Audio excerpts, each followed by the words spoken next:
Somos por Deus chamados a louvar, glorificar o nome dEle. Isso é um privilégio que Deus nos concede. Domingo, mais um dia do Senhor, e chegamos no calendário aí, é o último dia do mês de janeiro, e isso é graça de Deus. Em meio a tantas dificuldades, tantas lutas, Deus tem nos sustentado. Gostaria de convidar os irmãos a nós, já no início, recorrermos à voz de Deus, ouvirmos a voz de Deus, clamarmos para que Ele fale aos nossos corações. Texto que nos será base para a pregação, para a meditação, a reflexão nessa manhã, é o texto em Abacuque, profeta Abacuque, bem ao final, terceiro capítulo, o último capítulo, o versículo de número 17. Um texto, conversando com algumas pessoas que, mesmo não tendo o hábito de ler a Bíblia, conhecem esse texto. É um poema, um cântico, composto pelo profeta e proposto pelo profeta iluminado, pelo poder gracioso do nosso Deus. O Espírito Santo desvenda os olhos do profeta Abacuque. E nós temos então o capítulo 3 desse texto em Abacuque, e lá no finalzinho, esse desfecho, eu gostaria de convidá-los a nós fazermos a leitura. Diz assim: ainda que a figueira não floresça, nem haja fruto na vide, o produto da oliveira minta, e os campos não produzam mantimento, as ovelhas sejam arrebatadas do aprisco, e nos currais não haja gado. Todavia eu me alegro no Senhor, exulto no Deus da minha salvação. O Senhor Deus é a minha fortaleza, e faz os meus pés como os da corça, me faz andar altaneiramente. Finalzinho, ele mostra que este texto foi composto ao mestre de canto para instrumentos de cordas. Como eu disse, é um poema que está bem anunciado no início do capítulo de número 3. Vamos orar e que a nossa voz chegue ao trono do Pai, pela graça infinita do Deus triuno que ilumina nossa mente e traz o entendimento da palavra. Deus se faz ouvir quando nós ouvimos a palavra, e que o Espírito Santo nos ilumine para que só Ele, não nós, mas que Ele fale através de nós. Pai amado, nós somos gratos, Deus, pela misericórdia do Senhor que se renova a cada manhã. Somos gratos e alegrados pela presença do Senhor neste lugar. Pai, agradecemos de uma forma especial pela palavra, santa palavra revelada. Rogamos neste momento, Pai, que assim como o Senhor abriu os olhos e o entendimento do profeta Abacuque, ó Deus, o Senhor, neste momento, abra também nossos olhos, nosso entendimento, e nos prepare a receber, ó Deus, a boa semente, o alimento que vem do alto. Em nome de Cristo Jesus, assim oramos, confiados, Pai, ó Deus, na graça do Senhor. Amém. Queridos, o texto, como eu falei, texto do profeta Abacuque, ele nos traz algumas realidades, pois o próprio Deus se apresenta ao profeta naquele tempo e a nós nos dias atuais. Ele nos fala ao coração. Era um tempo em que a perversidade, um tempo em que a iniquidade marcava os passos, a atitude, e era o tempo em que o povo de Deus virava as costas para o próprio Deus, e num dado momento o profeta, chamado pela santidade que o Espírito Santo mesmo trazia ao coração dele, ele se vê santo, pois havia por Deus sido santificados, e com os olhos preparados pelo Deus, o Deus Santo, ele olha para o cenário que o cercava e se dirige a Deus. Senhor, até quando? Até quando eu clamarei? Até quando eu mostrarei a iniquidade? E o Senhor ficará inerte. Até quando, Senhor? É interessante que nós observamos, e numa primeira leitura, uma leitura superficial, Nós até somos levados a pensar que o profeta, naquele momento, chamava a Deus do descanso, chamava a Deus a atenção. Mas, aprofundando um pouco a leitura, nós observamos que essa santidade, essa santificação e esse incômodo gerado no coração do profeta era a ação do próprio Deus. Pois o texto é iniciado mostrando que Deus revela a vontade dele. Interessante que, ao desvendar esse livro, ao ler esse livro, nós observamos que o Deus não mostra, o nosso Deus não mostra, o Deus de Abacuque não mostra somente a vontade, mas a própria essência do próprio Deus. Ele mostra quem ele é de fato. Deus é quem abriu os olhos de Abacuque. Irmãos, a Bíblia é um livro tão presente, tão real e tão atual, que a nossa oração, ao abrir qualquer livro, e esse em especial, a nossa atitude deve ser rogar a Deus, abra também os nossos olhos no tempo em que nós vivemos. A Bíblia não é um livro meramente histórico, conquanto as palavras aqui foram de fato fatos ocorridos. O registro aqui revela coisas que de fato aconteceram, mas ela transcende o tempo e ao tempo. E nós, nos dias que vivemos, precisamos rogar a Deus para que Ele desvende os nossos olhos, abra os nossos olhos, não nos permita achar e considerar normal as atitudes dos nossos contemporâneos, dentro e fora da igreja, e principalmente dentro da igreja, que foi chamada a ser sal, foi chamada a ser luz. Até quando, Senhor? Clamou Abacuque. Até quando clamarei e tu não escutarás? Interessante, querido, se o próprio Deus pôs nos lábios de Abacuque o clamor, como ele não estaria ouvindo? O nosso Deus é um Deus zeloso, e o profeta, quando recebe de Deus a sensibilidade, se torna também um homem zeloso. Isso deve acontecer comigo, isso deve acontecer contigo. Porque me mostras a iniquidade, registra o profeta. Porque o Senhor me permite enxergar a opressão. Era destruição, violência, era contenda, era litígio no meio do povo de Israel, do povo de Judá. Era o Império do Sul, o Reino do Sul. E por isso acontecia a frouxidão da lei, a injustiça. Somente um Deus santo e gracioso compartilha as virtudes dele, a santidade, com o seu povo. Nós temos características dadas pelo Espírito Santo que nos fazem mais parecidos com um Deus perfeito, Deus santo. Cada dia mais parecidos. E nós precisamos, então, clamar em meio à geração na qual Deus nos inseriu. O caos estava lá nos tempos de Abacuque. Mas se nós abrirmos nossos olhos, o caos está também nos nossos dias. Deus nos põe nesse mundo para proclamarmos as verdades dele. Vamos lembrar um pouquinho ao que desvenda as primeiras palavras e linhas do livro em Abacuque, Abacuque clamando. Mas Deus se revela aos seus. Enquanto Abacuque pensava que estava sozinho, isolado, e nem o próprio Deus o enxergava nem ouvia, não enxergava o caos que imperava. Vamos lembrar um pouquinho dos tempos do profeta Elias. Quando Elias foge, se refugia na caverna. Interessante que por 2 vezes Deus se dirige a ele. Interessante, mais ainda, é observar que foi o próprio Deus que orientou a Elias para que fosse ali. Mas Deus vai a Elias, como vem a mim e a você nesse momento. Que fazes aqui, Elias? Que fazes aqui, Carlos? Que tu fazes aqui? Interessante que as palavras de Elias, naquele tempo, tenho sido zeloso pelo Senhor, Deus dos exércitos, porque os filhos de Israel deixaram a tua aliança, derrubaram os teus altares, mataram os teus profetas à espada, e fiquei só, e querem tirar minha vida. Como eu disse, por 2 vezes, Deus permitiu uma introspecção. Interessante como Deus faz isso comigo, faz contigo. Deus chega para mim, como Jesus fez com o cego. O que queres que eu te faça? Deus fala a mim e a você. O que queres que eu te faça? O que fazes aqui?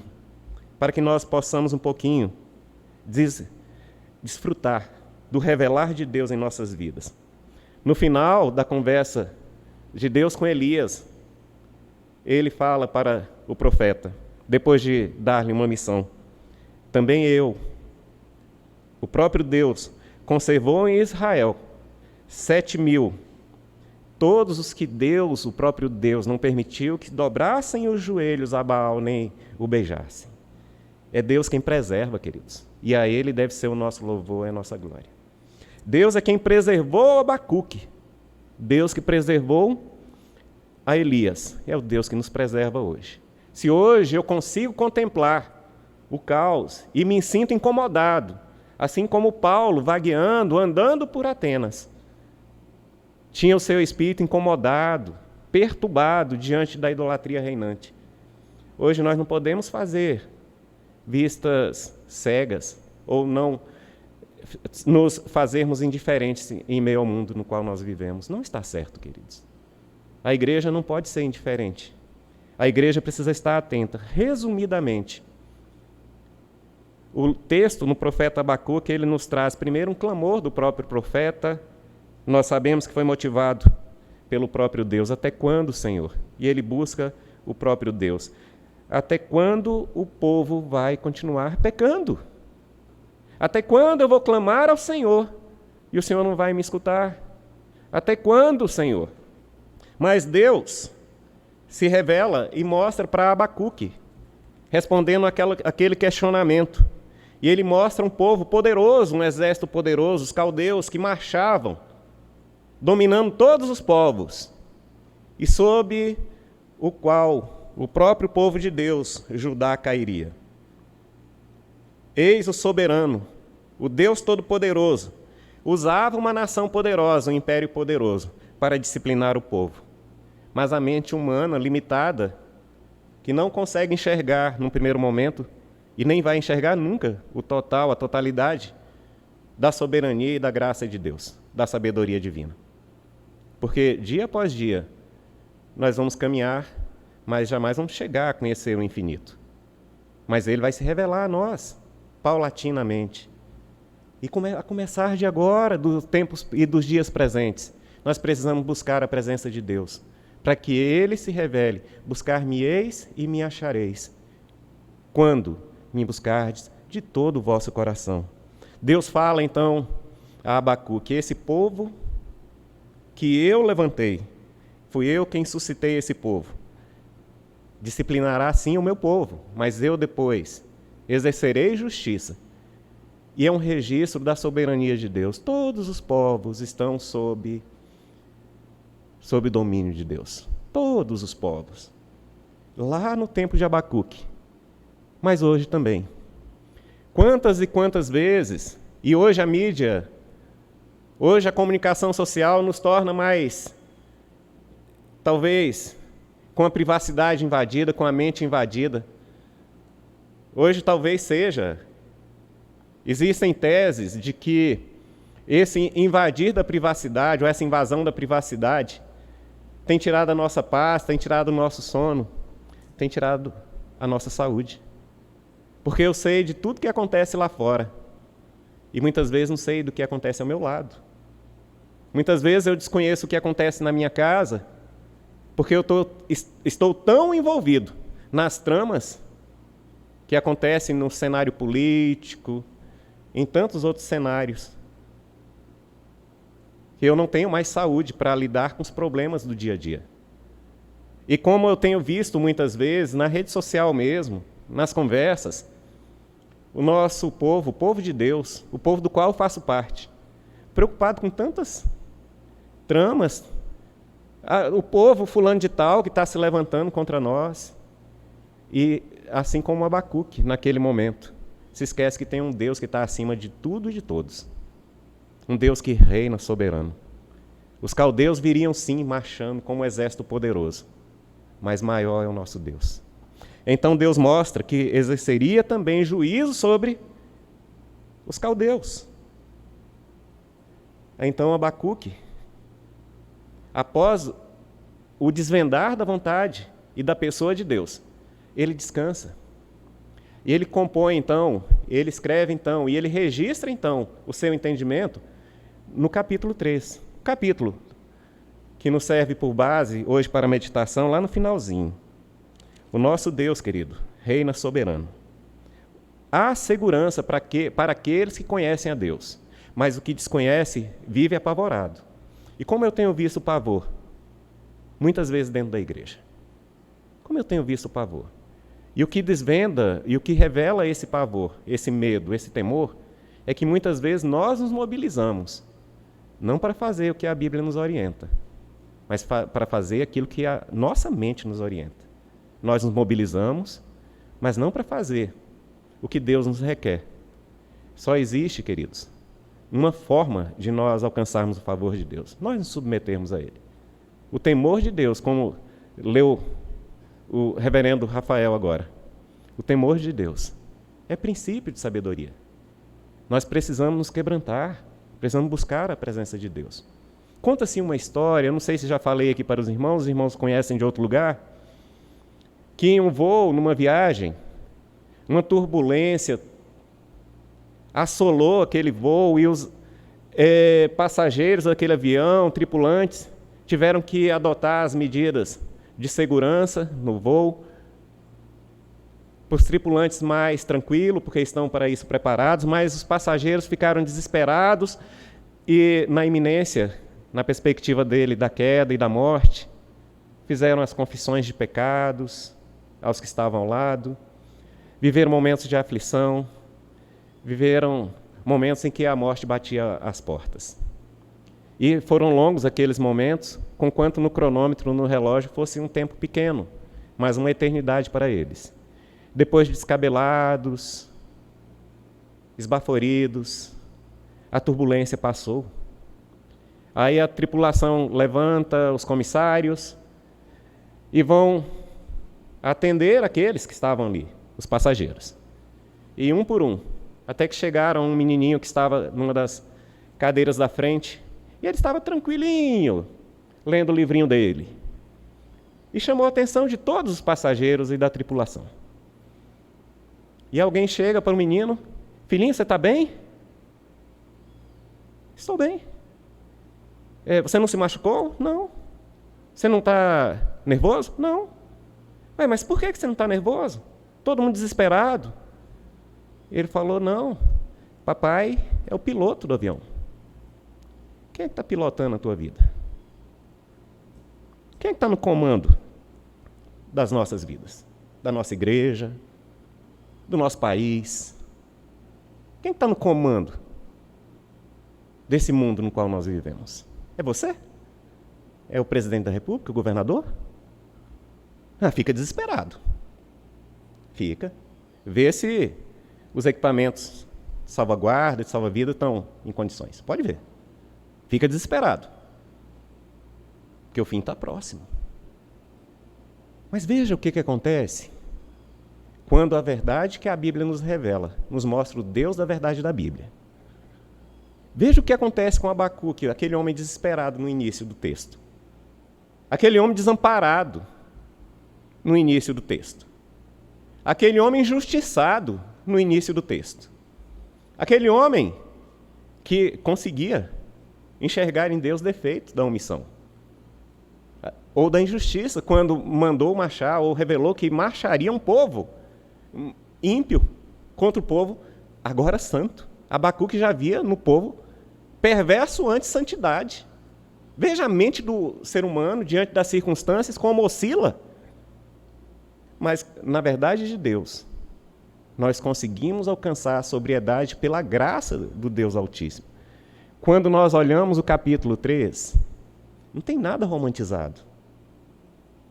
Não tem nada com as propostas que nós ouvimos, e puramente humanas, das pregações, ou de algumas pregações dos dias atuais. Você vai parar de sofrer, você vai alcançar a vitória. Não é isso. Não. É a verdade. O povo vai, de fato, marchar contra o povo de Deus. Muitos serão, sim, exterminados, destruídos. Nós vamos para o cativeiro, sim. Jeremias revela mais ainda. Jeremias, Deus revela mais isso ainda. Isso aqui foi antes do cativeiro. Mas Abacuque estava seguro. Ele sabia que o caos viria, mas o caos era a disciplina de Deus e não o desamparo de Deus. Então nós olhamos esse trecho, esse texto, que cabe sim ler o texto do capítulo 3 todo. Mas olha a diferença daquele que conhece a Deus. Por isso a proposta que eu fiz é que, de verdade, queridos, há segurança, existe segurança e não existe dúvida para aquele que conhece a Deus nos braços do Pai. Assim como aquela criança na parábola que eu contei. Estava segura, pois sabia que era o papai que estava pilotando o avião. Nós sabemos que quem está no comando é o Deus Todo-Poderoso. Aí nós podemos dizer, como Abacuque disse, ainda, ele não falou que faltaria, gente. Ainda que a figueira não floresça, ainda que a vide não dê fruto, ainda que o produto da oliveira minta, que os campos não produzam. Ele falou que ainda que chegue a esse extremo. Ele não falou que chegaria, mas ele falou, se chegar, eu estou preparado. Diferente de pensar, de separar um trecho da carta de Paulo aos Filipenses e dizer, tudo posso naquele que me fortalece. Porque se lido à luz desse texto, à essência desse texto aqui, pode vir fome, pode vir nudez, pode vir a precariedade, a miséria, pode vir. Mas eu posso tudo naquele que me fortalece. Eu não posso rasgar a Bíblia e pregar só o que eu quero, mas eu tenho que falar tudo que Deus quer, como o Abacuque falou. Ainda que me venha essas dificuldades que Abacuque aqui narra, ainda, é no Senhor que está a minha segurança. Eu estou seguro porque Deus está no controle. Ainda que me venham essas dificuldades, eu estou seguro. Então, conhecer a Deus é ter a segurança, a confiança de que em meio ao caos, vem os caldeus, ou que venha outro povo. Eu sei que ele vem porque Deus está enviando. E mais ainda, eu sei que ele é poderoso porque Deus deu a ele poder. Então eu sei quem está no comando. E eu não estou dizendo que esse povo é endeusado, que esse povo é santificado. Não, esse povo é perverso. Mas o Deus que envia, que permite esse povo vir, esse Deus é poderoso e santo. Então a primeira coisa, queridos, que nós precisamos entender é que não tem motivo para desespero. Mas se está desesperado, busque o Senhor, Abacuque fez. Clame ao Senhor, Abacuque fez. Fala com o papai. Fala, pai, mas até quando, pai? Eu sou fraco. Até quando eu vou clamar? Mas louvado seja o teu nome, que o Senhor me permite ver o pecado, para que dele eu me afaste. Para que o teu nome não seja profanado pelos meus atos, pela minha voz, pelo que eu falo. Nos aproximemos do Senhor, queridos, como Abacuque fez, porque nós vamos buscar a presença de Deus, mas porque Deus se permite achar. E nisso eu vou louvar o Senhor. Outra verdade que esse texto nos mostra, nesse trecho que nós lemos aqui, o versículo de número 18, queridos. Primeiro, ainda que venha o caos, no versículo 17, eu estou seguro, porque Deus está no controle. Eu estou nos braços do Pai. Depois, eu preciso clamar ao Senhor, como diz no verso, mesmo que venha o caos, todavia, eu me alegro no Senhor e exulto no Deus da minha salvação. Irmãos, medo da morte assola a vida de quem não sabe o que vai acontecer depois da morte. Verdade. Nós olhamos nos registros da história recente, toda vez, por causa dos mitos, por causa das profecias não bíblicas, de que nas passagens de século, principalmente século XX, o mundo poderia vir a acabar, ou profecias mais distantes que Jesus voltaria, ou outras heresias que foram pregadas. Como as pessoas têm medo da volta de Cristo, porque para aqueles que não o servem, é dado o termo de fim do mundo. Mas para aqueles que o servem, aqueles que o temem e aqueles que querem e desejam a volta dele, é Maranata o que nós devemos fazer. Dizer e clamar: volta, Senhor Jesus. Porque a partir dali nós estaremos eternamente com ele. É assim como também a partir da morte do salvo. Restitui-me, foi lido hoje, a alegria da salvação. Ninguém falou para devolver a salvação. Não está escrito isso lá no Salmo. Perdi a salvação e agora eu quero a salvação de volta. É a alegria da salvação. É a percepção do salvo. É conhecer esse Deus. Veja como muda a perspectiva, como muda a visão do profeta. E esse texto é uma revelação de fato. Quando e a partir do momento em que o profeta conhece que Deus está e reconhece que Deus está no controle, pode faltar. Olha que os símbolos aqui descritos são os símbolos de Israel. As promessas de Deus sobre Israel. Mas a disciplina também é. Por que a moeda só tem uma face? Tem duas faces, queridos. Se nós pegarmos o texto de Deuteronômio 28, nós vamos ver que Deus, o Deus fiel, prometeu bênçãos para aqueles que o obedecem, o servem, mas Deus prometeu disciplina. E lá é dito maldição. Por isso, quando o texto nos traz também Crônicas 7, 13 e 14, quando o povo se afasta, é o próprio Deus quem envia a peste sobre o povo. Mas se o meu povo, que se chama pelo meu nome, se humilhar e orar e me buscar e se converter, quer uma campanha de quebra de maldição? Na igreja presbiteriana ou em qualquer outra igreja cristã? Dobre os joelhos e se arrependa dos teus pecados. Porque eu quero ver quem vai quebrar a maldição que Deus mandou. Eu quero ver qual a campanha. Porque se o nosso Deus é o Todo-Poderoso, eu quero ver quem é o outro que vai quebrar a disciplina de Deus sobre o povo dele. Quero ver. Campanha de quebra de maldição existe. São corações quebrantados. Interessante que nós lemos aqui hoje. Deus não rejeita um coração quebrantado, um coração contrito, um coração arrependido. Deus não rejeita, porque é Ele quem gera isso em você e em mim.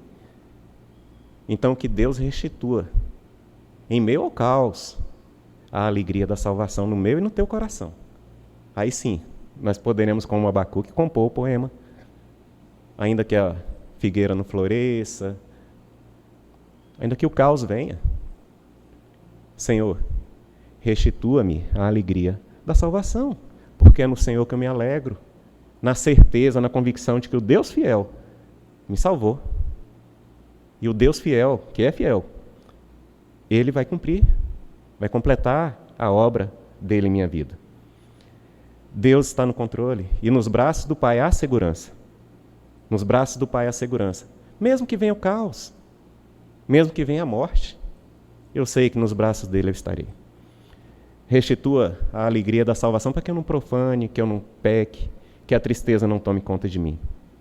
Mas nós encerramos mostrando que existe uma fortaleza, existe um escudo, existe de fato uma segurança. Lá no verso de número 19, o Espírito Santo instrui Abacuque a escrever: o Senhor Deus é,